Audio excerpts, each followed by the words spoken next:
अरे अजय बिष्ट, अपनी छवि की चिंता है, बेटियों की इज्जत की चिंता नहीं है। एक के बाद एक बेटियों की इज्जत को लूटा जा रहा है। निर्भया के बाद आईपीसी की धारा में ये लिखा है कि बेटियों के अस्मिता पर हाथ डालने वाला, उसके कपड़े फाड़ने वाला, उससे बलात्कार का प्रयास भी अगर किया जाता है, प्रयास की बात कर रही हूं, वो भी बलात्कार की श्रेणी में आएगा, वो भी बलात्कार की श्रेणी में आएगा। यहाँ क्या एडीजी बोल रहे हैं, यहाँ क्या अजय बिष्ट सरकार बोल रही है, भाजपा बोल रही है बलात्कार हुआ ही नहीं है, जबकि अलीगढ़ मेडिकल रिपोर्ट में यह आया है कि हाथरस की बेटी के प्राइवेट पार्ट्स में चोटें थी। एडीजी क्या कह रहे हैं,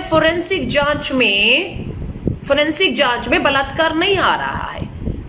अलीगढ़ मेडिकल और बाकी डॉक्टर जो एम्स के, वो ये बता रहे हैं कि अगर सैंपल, कपड़ों के सैंपल को 10 दिन के बाद जांच के लिए, फोरेंसिक के लिए भेजा जाएगा तो उसमें कभी भी साबित नहीं होगा। पर यह नहीं कहा जा सकता बलात्कार नहीं हुआ, लेकिन सैंपल में 10 दिन के बाद उसको साबित करना मुश्किल होता है।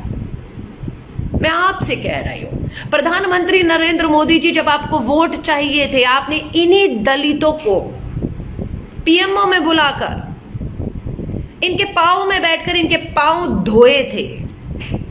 और आज आपके नेता, आपकी सरकार हाथ धोकर इनके पीछे पड़ गई है, हाथ धोकर।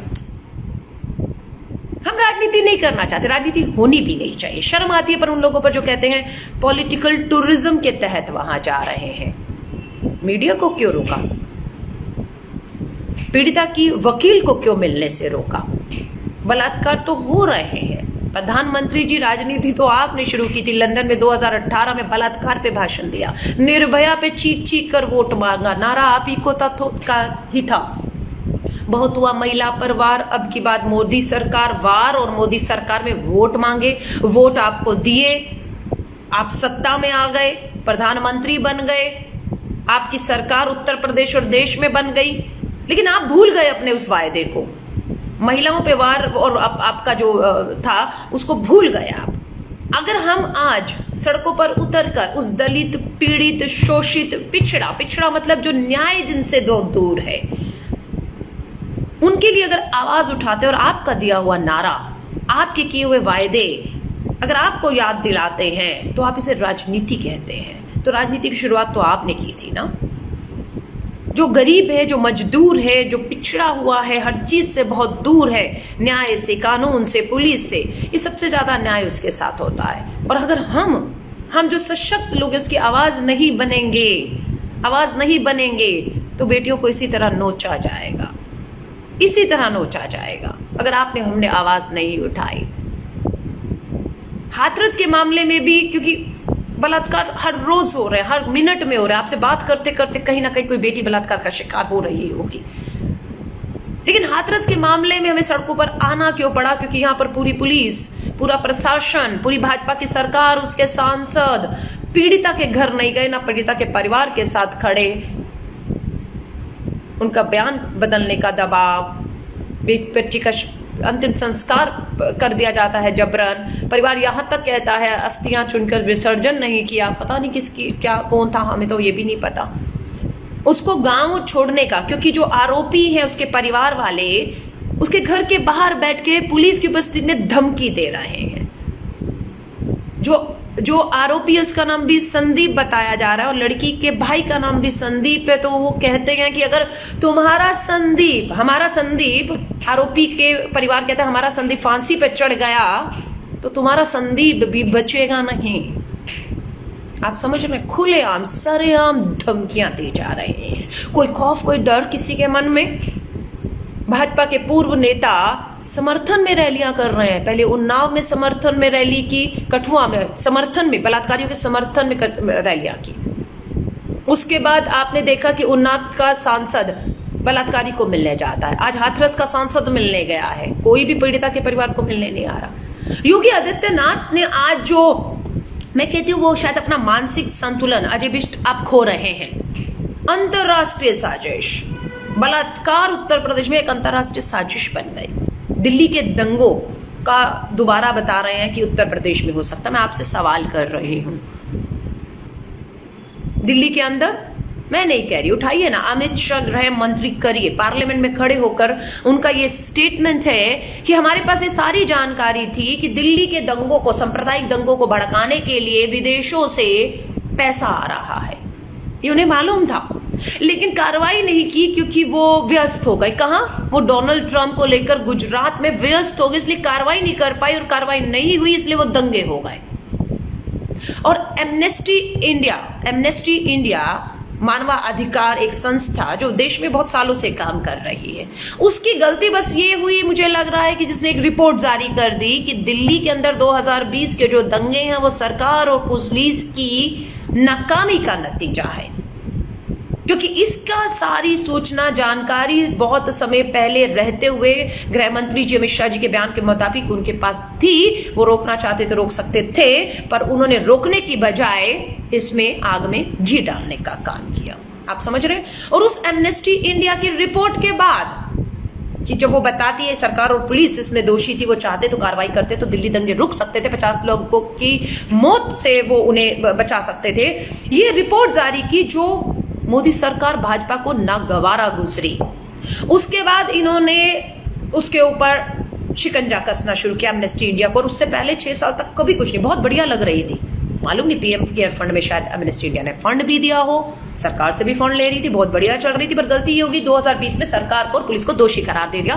तब से उसके ऊपर शिकंजा कसना शुरू हो गया, और यहां तक शिकंजा कसा कि बौखलाहट इतनी हो गई कि योगी आदित्यनाथ प्रेस कॉन्फ्रेंस करके कहते हैं एमनेस्टी इंडिया जातीय दंगे हाथरस के इस केस के जो है आड़ में भड़काना चाहती थी। तो क्यों उसे 20 दिन तक आप इंतजार करते रहे, उन्हें यहां से चलता नहीं किया? उल्टा वो आपको एमनेस्टी इंडिया ठेंगा दिखाकर आपको ठोकर मारकर अपना पैकअप करके यहां से सारे ऑपरेशन आजादी से चली गई। रोकना चाहिए था ना।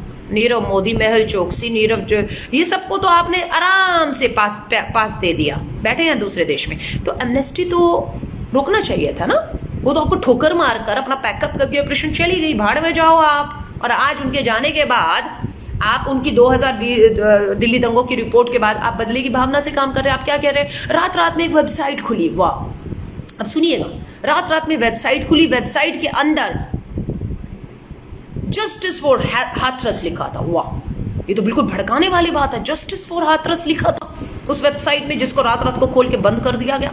उसमें ये भी खुलासा था कि प्रोटेस्ट में हम कैसे कपड़े पहनकर आए, पोस्टर कौन सा लेकर आए, उसमें लाल मिर्ची पाउडर लिखा था। माय गॉड, ये खुलासा किया है, दंगों की साजिश, पोस्टर, लाल मिर्ची पाउडर, वेबसाइट, और उसमें हाथरस, जस्टिस फॉर हाथरस लिखा था, दंगे भड़क सकते थे। ये इनकी साजिशें हैं। जो इनके खिलाफ आवाज उठाएगा, इनसे सवाल करेगा, इनसे जवाब मांगेगा, उन सबको ये देशद्रोह के मामलों में या दंगे भड़काने के लिए साजिशें नाकाम की बकवासबाजी करेंगे, अपना निकम्मा नकारापन छुपाएंगे। अरे अजय बिष्ट,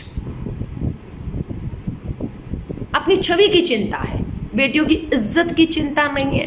एक के बाद एक बेटियों की इज्जत को लूटा जा रहा है, बर्बरता से उन्हें मारा जा रहा है, उनकी हत्याएं की जा रही हैं। आपको बेटियों की इज्जत की चिंता नहीं, आपको अपनी छवि की चिंता है। सरकार को बदनाम करने के लिए, अजय बिष्ट की छवि बिगाड़ने के लिए अंतरराष्ट्रीय साजिश हो रही है। ये बलात्कार भी अंतरराष्ट्रीय साजिश के तहत हो रहे हैं। शर्म कीजिए, शर्म कीजिए। मांग करिए कि फास्ट ट्रैक कोर्ट में, इवन कि ये मैं उनको भी कहूंगी जो आरोपी के परिवार है, जितनी उच्च स्तर पर जांच होगी उतनी निष्पक्ष जांच होगी। ये आपके लिए भी बेहतर है कि अगर परिवार कहता है कि पुलिस जांच नहीं करे, एसआईटी जांच ना करे, सीबीआई भी जांच ना करे, एक कोर्ट के जज के अधीन ये सारी जांच हो, तो ये उनके लिए भी, आरोपियों के परिवार के लिए भी अच्छा। जितनी ऊंची जांच होगी उतनी निष्पक्ष जांच होगी और जल्द जांच होगी, और दूध का दूध पानी का पानी होगा जहां पर भी है।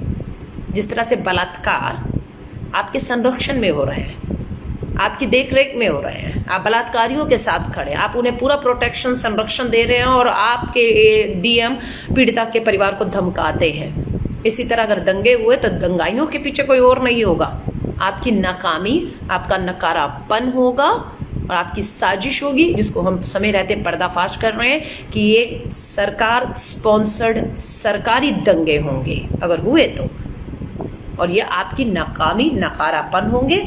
अगर कुछ भी ऐसी हिंसा हुई तो आपको 1 मिनट भी पद पर रहने का अधिकार नहीं है। आपको अपनी कुर्सी छोड़कर, वो सही कह रहे हैं, मठ की तरफ रवाना हो जाइएगा। इनको तो लग रहा था मामला बस खत्म हो जाएगा, फटाफट लाइए, फूंक दीजिए, सुबह तक, सुबह का सूरज जो उगेगा सब ठंडा शांत हो चुका था। पर इनको नहीं मालूम था कि आपके साथ खेल रहे हैं। आपकी उसी एक कायर हरकत ने देश को जो है वो गुस्से में लाकर जो है आपसे जवाब मांगने शुरू किए हैं, और जवाब मांगे जाएंगे जब तक फास्ट ट्रैक कोर्ट में, स्पेशल कोर्ट में बिना पीड़िता के परिवार को डराए धमकाए न्याय तक, चाहे वो बलरामपुर हो, हरदोई हो, बुलंदशहर हो, हाथरस हो या देश की कहीं भी बेटियां हो, जब तक न्याय नहीं मिलेगा हम इस लड़ाई को छोड़ने वाले नहीं हैं। जिनकी माँ, बहन, बेटियां घर में हैं वो तसल्ली से जाकर सो जाइए, क्योंकि अभी जब तक हम जिंदा हैं हम लड़ रहे हैं। जिस दिन हम पर भी वार हो जाएगा तब आप सोच लीजिएगा अब आपकी लड़ाइयाँ कौन लड़ेगा, अब आपकी आवाज़ कौन उठाएगा। ये शुभकामनाएं आप सभी के साथ है। बेहतर लगे इस आवाज़ को अपनी आवाज़ बनाते हुए इस वीडियो को ज़रूर शेयर करिएगा, ताकि ये महसूस हो सके कि हम डर के घर नहीं बैठे हैं। हम हर उस मंच का इस्तेमाल कर रहे हैं, अपनी आवाज़ उठा रहे हैं, अपनी आवाज़ उस दूर दराज तक बैठे हुए गरीब, शोषित, पीड़ित तक पहुंचा रहे हैं, और उन्हें ये भरोसा दिला रहे हैं कि आपके लिए, न्याय के लिए उठ रही आवाज़ें ये जिंदा हैं। जय हिंद, जय भारत।